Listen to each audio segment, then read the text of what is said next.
So John Beckas. Let me give you guys some lore, because this, I'm telling you, once you begin to look into the history behind all of these things, it's absolutely bonkers.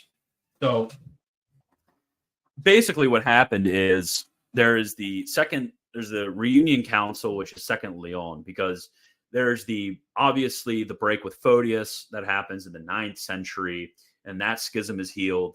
And then you have the break in 1053 that happens. And then you have kind of a few hundred years of separation. So there had been some time of splitting between the churches. There have been a lot of treatises written on both sides in defense or attacking the Filioque. There's actually a famous treatise written by the Archbishop of Thessalonica, which eventually Gregory Palamas was the Archbishop of Thessalonica. So there was a famous one written actually defending the Filioque as a doctrine and attacking it from a canonical point of view. All the Latins were defending the Filioque 100%. The Greeks, some of them defended it doctrinally, but not canonically. Some of them defended it doctrinally and canonically. Some of them attacked it. So in the East, it was a live question, actually. They don't want you to know this, but in the East, even after the schism, even after the time of Photius, for a very long time, there was this live question of the Filioque on the table.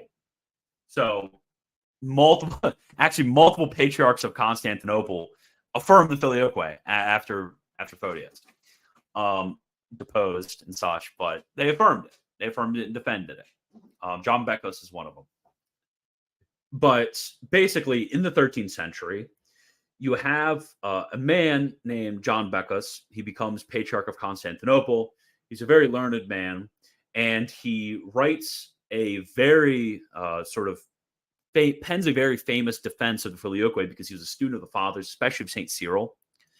And there's a council called in 1274 that St. Thomas dies on the way of and St. Bonaventure dies at, called Second Leon. It's the most Western of the ecumenical councils, actually. And at Second Leon, they debate the Filioque. Beckas was sent and told, hey, you better not, sign agreement. So he goes there. He defends it, arguments, blah, blah, blah. Reunion gets promulgated, goes back, and they're like, hey, you were not supposed to agree with the Latins here. You were not supposed to do that. You were actually supposed to, just kind of put off reunion, because we want the help from the Latins. We don't want to, for political reasons, we don't want to have strife with them, but we don't actually want like reunion going on. So he gets opposed by, other Eastern Orthodox. And there was basically just completely destroyed all of Photius's arguments. And they kind of had to do something. So there was a figure named Gregory of Cyprus.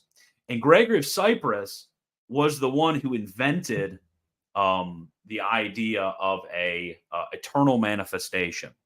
Before that point, you read Photius, you see no mention of eternal manifestation. You read all of those other treatises attacking the Filioque from the earlier medieval attacks from Greek authors. You never read a mention of eternal manifestation. You read all the Latin documents. You never see them attacking eternal manifestation. Eternal manifestation was completely made up in the 13th century. John Beckas, he's like, what is this eternal manifestation you keep mentioning?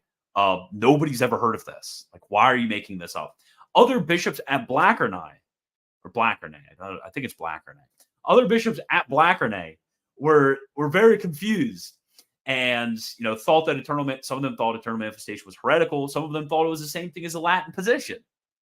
Nobody had ever heard of this, but he made it up, pulled it out of thin air in order to attack John Beckas, because John Beckas so convincingly and so convincingly argued from the Fathers and from reason for the Filioque, because he had those interactions with the Latins, and he was supercharged through his interactions with the Latins, and went back and defended it.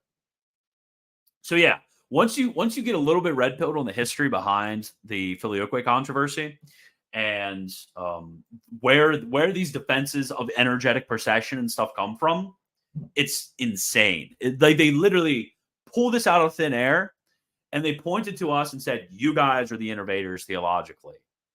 Say, we're the ones who keep the faith of the apostles, the faith of the fathers.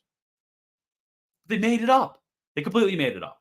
Because obviously the polemic that Photius had was all of these statements are talking about temporal procession. And obviously when you're reading, especially somebody like St. Cyril or somebody like St. Athanasius, it's obvious. What do I say? Every author. When you're reading these authors, you're obviously seeing that these aren't merely temporal. These are eternal relations that are being spoken of. These are eternal idioms that are being spoken of. So you have to come up with some sort of tertium quid. You have to come up with a different eternal procession that's not a procession that constitutes the hypostasis.